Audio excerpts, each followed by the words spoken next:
नमस्कार दोस्तों, स्वागत है आप सभी का आपके अपने YouTube चैनल SGNR क्लासेस पर। दोस्तों आज हम सोलर पैनल पे वीडियो बनाने वाले हैं। आज हम सोलर पैनल को एक्सप्लेन करेंगे, आपको पूरे तरीके से बताऊंगा, प्रैक्टिकली तरीके से बताऊंगा, इसको एक्सप्लेन करूंगा कि जो हमारे सोलर प्लेट है या फिर सोलर पैनल है किस तरह से कार्य करता है और किस तरह से इन्हें हम यूज कर सकते हैं। तो चलिए स्टार्ट करते हैं। दोस्तों पहले आप इन्हें देख लीजिए अच्छे तरीके से। ये जो पैनल है 200 वाट का एक पैनल है, दो पैनल हमारे यहाँ पर लगे हुए हैं। तो ये जो पैनल है 200 वाट का एक पैनल है। इसका मतलब ये है कि ये जो एक पैनल है 200 वाट तक लोड हमारा उठा सकता है। और दोस्तों इसके बारे में मैं बता दूं कि ये जो पैनल होते हैं डीसी सप्लाई हमें आउटपुट में देते हैं। और दोस्तों मोस्टली ये जो पैनल है वो ज़्यादातर 18 वोल्ट के जो पैनल है यूज़ किए जाते हैं, नॉर्मली यूज़। जिसे हम घरों के लिए अगर अपनी बात करें, घरों के लिए जैसे कि 700 वाट का अगर अपने सेटअप लगाते हैं या फिर 1 किलो वाट का, तो उसमें ये जो हमारा पैनल है ये 18 वोल्ट के पैनल यूज़ किए जाते हैं। और उसके अलावा 35 वोल्ट के पैनल भी आते हैं, 60 वोल्ट के पैनल भी आते हैं। और दोस्तों ये जो पैनल है इसकी जो हाईएस्ट वाटेज रेंज है वो है 400 वाट। आज के टाइम के अंदर जब हम इस वीडियो को बना रहे हैं तो उस टाइम के अंदर ये हमें 400 वाट तक मार्केट में अवेलेबल होंगे। 400 वाट तक ये हमें मिल सकते हैं, उससे ऊपर के पैनल नहीं आते। और जो हाईएस्ट जो साइज है वो 400 वाट ही है। और ये जो साइज है ये 200 वाट का साइज है पैनल का। आप इन्हें देख लीजिए।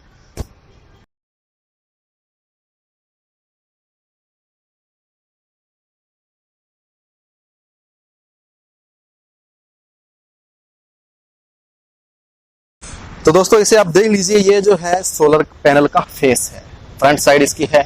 इसे आप देख लीजिए। तो सबसे पहले बात करते हैं अपन इसकी लेयर की, कि सोलर पैनल कितनी लेयर को मिलाकर बनाया जाता है, कितनी लेयर्स इसकी होती है। तो जरा आप देख लीजिए। सबसे पहले जो इसकी लेयर है वो है इसका फ्रेम। इसका फ्रेम जो है वो एल्यूमिनियम से बनाया जाता है और पूरी अच्छे तरीके से इसको इंसुलेटेड किया जाता है। इस फ्रेम के नीचे आप देख पा रहे होंगे ये जो काले कलर का रबर है ये इसको पूरी तरीके से इंसुलेट करके रखता है ताकि इसके अंदर बारिश के समय में पानी ना जाए। ये आप देख सकते हैं। इसके अलावा जो इसकी जो सेकंड लेयर है वो है इसका ग्लास। इसका जो ऊपर वाला ग्लास है ये फाइबर की शीट होती है दोस्तों, और ये इसकी सेकंड लेयर है। और दोस्तों इसे आप अगर गौर से देखोगे, जब इसे आप लाइव गौर से देखोगे तो उसमें आपको कुछ डॉट डॉट डॉट डॉट के रूप में कण दिखाई देंगे इस ग्लास के अंदर आपको। तो दोस्तों ये जो कण है इनका कार्य ये है कि प्रकाश को पूरे तरीके से अपने अंदर फैला देना। दोस्तों आपने फाइबर शीट को देखा होगा, अगर प्रकाश फाइबर शीट के ऊपर पड़ता है तो वो पूरे तरीके से फैल जाता है। इसीलिए इसमें जो शीट है, ग्लास है, उसमें फाइबर का यूज किया जाता है। मान लीजिए किसी सोलर पैनल के किसी हिस्से पर सूर्य का प्रकाश कम पहुंचता है तो इस ग्लास के कारण जो प्रकाश है वो पूरे पैनल पर फैल जाता है और जितने भी हमारे अंदर सेल लगे हुए हैं उन पर प्रॉपर तरीके से प्रकाश पड़ता है। तो चलिए, पहली लेयर तो थी हमारी इसका फ्रेम, दूसरी लेयर होती है इसका ग्लास, और उसके बाद में जो तीसरी जो लेयर है वो है एनकैप्सुलेंट। दोस्तों इसको पूरी तरीके से इंसुलेटेड करने का जो काम है वो एनकैप्सुलेंट का है। तो पहले एल्युमिनियम की जो फ्रेम है, उसके बाद में ग्लास आता है, उसके बाद में उसको इंसुलेटेड किया जाता है, उसके बाद में क्या आता है, सेल। आप इन्हें देख लीजिए, आप इसे पास से देखिए। ये जो आप पैनल के अंदर डब्बे के रूप में देख रहे हैं ब्लैक कलर के, ये इसके हैं सेल। दोस्तों जिस तरह से बैटरी के अंदर अलग अलग सेल होते हैं उसी तरह से पैनल के अंदर भी अलग अलग सेल होते हैं। ये देख लीजिए, जितने भी आप डब्बे देख रहे हैं ये सेल है। दोस्तों पैनल दो प्रकार के आते हैं। वैसे तो पैनल के बहुत से प्रकार हैं, परंतु जो इंपॉर्टेंट रूप से है, जो महत्वपूर्ण है, वो दो प्रकार के होते हैं, पॉलीक्रिस्टलाइन और मोनोक्रिस्टलाइन। दोस्तों मोनोक्रिस्टलाइन और पॉलीक्रिस्टलाइन में कोई ज्यादा फर्क नहीं है, बस इनकी एफिशिएंसी का फर्क है। दोस्तों बता दूं, जो कि हमारा जो पैनल है वो अभी इसकी जो एफिशिएंसी है वो 16 से 17% ही होती है। यानी कि अभी इस पैनल का जो हमारे इंडिया में पैनल बनते हैं या फिर इंडिया में इंपोर्ट कराए जाते हैं, उन पैनल की जो एफिशिएंसी है वो 16 से 17% ही अभी है। हो सकता है आने वाले टाइम के अंदर इनकी एफिशिएंसी को बढ़ाया जाए, यानी कि ये 100 में से सिर्फ 17 तक ही काम करते हैं। और मोनोक्रिस्टलाइन है वो थोड़ा से इसकी जो एफिशिएंसी है थोड़ी सी ज्यादा है, 1-2%। तो ये हमारा जो पैनल है वो पॉलीक्रिस्टलाइन है। आइए जरा इसे सेल को देख लीजिए, इसके बारे में आपको बता देता हूँ। ये जो आप देख रहे हैं ये सारे के सारे हमारे सोलर सेल है। जिस तरह से बैटरी की जो सेल होते हैं, जैसे भी मैंने आपको लेड एसिड बैटरी के बारे में बताया था, जब मैंने आपको सेल के बारे में बताया था कि उसका जो सेल हो वो मैक्सिमम हमें 2 वोल्ट दे सकता है। इसी के हिसाब से ये जो हमारा सोलर पैनल का एक सेल है वो हमें 0.5 वोल्टेज देता है ऑन लोड, यानी कि लोड पे हमें 0.5 वोल्टेज वो देता है। अगर उसको ओपन सर्किट में अगर अपने चेक करें तो वो 0.6 शो करेगा, परंतु इसके जो ओरिजिनल वोल्टेज है जिसे हम यूज कर सकते हैं वो है 0.5। तो दोस्तों अब मैं आपको बताता हूँ पोलो क्रिस्टलाइन और मोनो क्रिस्टलाइन में फर्क, कि आप किस तरह से पता लगा सकते हैं कि जो प्लेट है वो मोनो क्रिस्टलाइन है या फिर पॉली क्रिस्टलाइन है। तो आप इन सेल को देखिए, ये अगर आपको चोर्स मिले बिल्कुल तो आप समझ जाना कि ये जो हमारी प्लेट है वो पोलो क्रिस्टलाइन है, पॉली क्रिस्टलाइन है। अगर ये जो सेल है इनके कोने अगर कटे हो इस तरह से तो वो होती है हमारी मोनो क्रिस्टलाइन प्लेट। दोस्तों जो दोनों के रेट में ज्यादा फर्क नहीं है और दोनों की जो एफिशिएंसी है वो 1-2% ही कम ज्यादा है। मोस्टली जो मोनो क्रिस्टलाइन की जो एफिशिएंसी है वो इससे 1% ज्यादा होती है। अब देखिए दोस्तों, आप इन सेल को देखिए, जितनी भी सोलर प्लेट देखेंगे उनमें जो सेल है वो मोस्टली सीरीज में ही लगाए जाते हैं, क्योंकि एक सेल की वोल्टेज 0.5 वोल्ट ही होती है और हमें बहुत ज्यादा वोल्टेज की आवश्यकता पड़ती है। इसलिए वोल्टेज को बढ़ाने के लिए इस सेल को सीरीज में लगाया जाता है। आप देख लीजिए, मैं आपको बता देता हूं कि आप ये जो पट्टी देख रहे हैं सिल्वर कलर की, इन्हें हम बस बार बोलते हैं। ये इनके कनेक्टर हैं, ये इनको सीरीज में आपस में कनेक्ट कर रहे हैं। ये आप सिल्वर की पट्टी को देख लीजिए, जितनी भी सिल्वर की पट्टियां आपको दिख रही है, ये जैसे कि ये पट्टी है, जैसे कि अब आपको मैं इनके कनेक्शन बता देता हूं कि किस तरह से ये सीरीज पैनल में होते हैं। चलिए अपनी बात करते हैं इस सेल की, अपने एक इस सेल की बात करते हैं। तो दोस्तों ये जो सेल की ऊपरी सतह है ये माइनस होती है। ये हमेशा ऊपर की जो सतह है वो उसको माइनस रखा जाता है, ऋणात्मक रखा जाता है, और इस सेल के जो बैक साइड का जो हिस्सा है उसे पॉजिटिव रखा जाता है। तो आप सभी को पता है कि जब हम सेल को सीरीज के अंदर जोड़ते हैं तो एक सेल का प्लस और दूसरे सेल का माइनस जोड़ते हैं। अब आप इस सेल को देखिए, इस सेल से ये कनेक्टर निकला, ये कनेक्टर निकला और ये कनेक्टर निकला और ये कनेक्टर निकला, मतलब इस सेल में से 4 कनेक्टर निकल रहे हैं।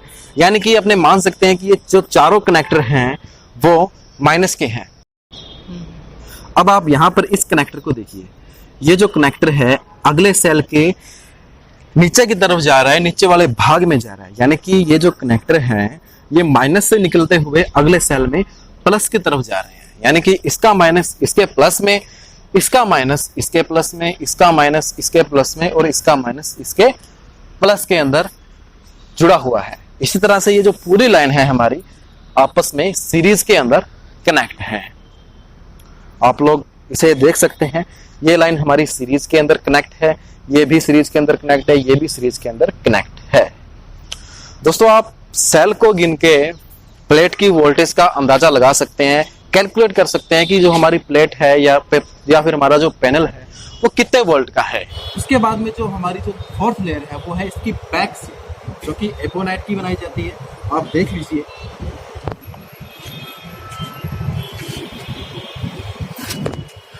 तो दोस्तों आप लोग देख पा रहे होंगे ये जो हमारा हिस्सा है पैनल का बैक हिस्सा है, यानी कि ये बैक सीट है।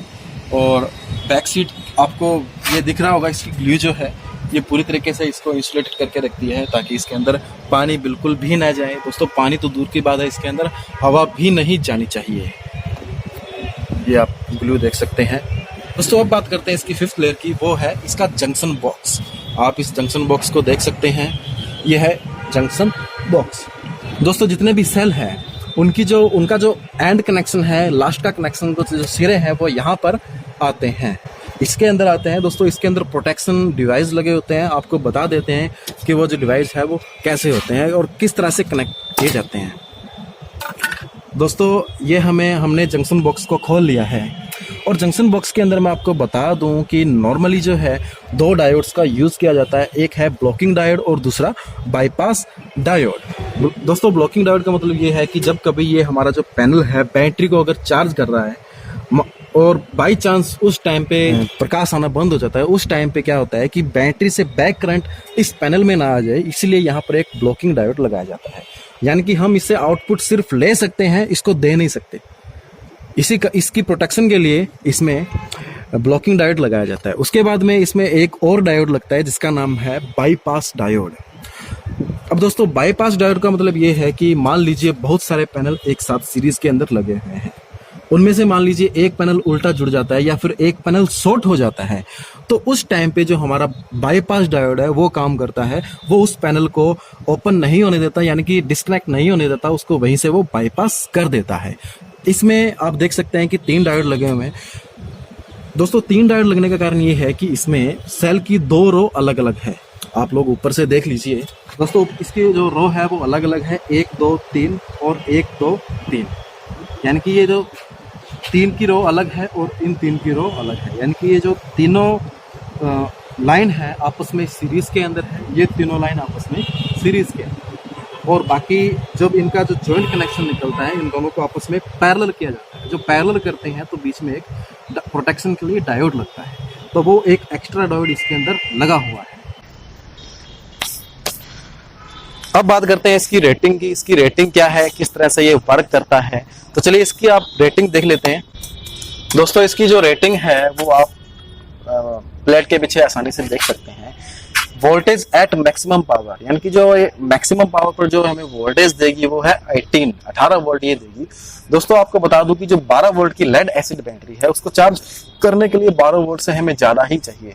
जो वोल्टेज है वो 15 वोल्ट पे चार्ज होती है, 18 वोल्ट पे भी बहुत अच्छे से चार्ज होती है। जो इसमें बाईपास डायोड लगा होगा है उसकी रेटिंग आप देख लीजिए 20 एम्पियर, यानी कि जो आप बाईपास डायोड इसमें लगाओगे वो आपको 20 एम्पियर का लगाना है।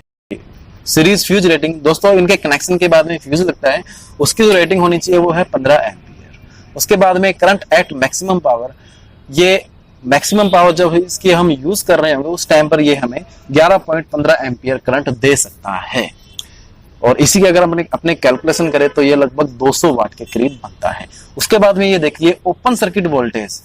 ओपन सर्किट वोल्टेज का मतलब ये है कि जब इस पे कोई लोड नहीं है, ये कोई बैटरी को चार्ज नहीं कर रहा, इस पे हम कुछ भी नहीं चला रहे, तो उस टाइम इसकी वोल्टेज जो है वो 22 के करीब है। और शॉर्ट सर्किट करंट, अब देखिए ISC यानी short circuit current. Short circuit का मतलब ये है कि जब इसके दोनों वायर आपस में भिड़ जाए या फिर इस पैनल को शॉर्ट कर दिया जाए तो उस टाइम जो इसका करंट है 11.90 एम्पियर, लगभग 12 एम्पियर के करीब है। दोस्तों सोलर पैनल को शॉर्ट नहीं करना चाहिए कभी भी। सोलर पैनल ही क्यों, जितने भी DC सोर्स है या फिर AC सोर्स है, किसी को भी शॉर्ट सर्किट नहीं करना चाहिए, क्योंकि इस कंडीशन में जो करंट का मान होता है वो इन्फिनिटी हो जाता है और इसके कारण इसके वायर्स भी जल सकते हैं, इसके सेल भी खराब हो सकते हैं, इसीलिए इसको शॉर्ट सर्किट नहीं करना चाहिए। तो दोस्तों ये इसकी आप स्पेसिफिकेशन पढ़ सकते हैं।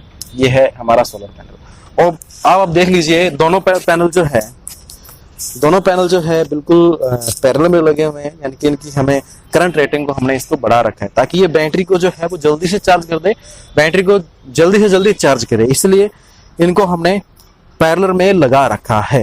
तो दोस्तों ये थी हमारी पैनल के ऊपर वीडियो। अगर आप लोग पैनल के बारे में पूरा डीपली सीखना चाहते हैं, डीपली समझना चाहते हैं, तो आप हमें कमेंट करके बता सकते हैं। मैं आपको इसके बारे में एक एक चीज बताऊंगा, एक एक पैरामीटर इसके बारे में बताऊंगा। दोस्तों ये बेसिक नॉलेज थी पैनल के बारे में कि पैनल किस तरह से वर्क करता है और किस तरह से चलता है। और आपको एक बात और बता दूं कि ये जो पैनल है इसका जो एंगल होता है वो 25 डिग्री से लेकर के 35 डिग्री तक होता है। सर्दियों में इसका अलग होता है, गर्मियों में इसका एंगल चेंज होता है। तो ये सब बातें अगर आपको सीखनी हो तो आप मुझे कमेंट कर दीजिए, इसके बारे में डिटेल वीडियो बना सकता हूँ आपके लिए। तो दोस्तों ये थी हमारी आज की वीडियो।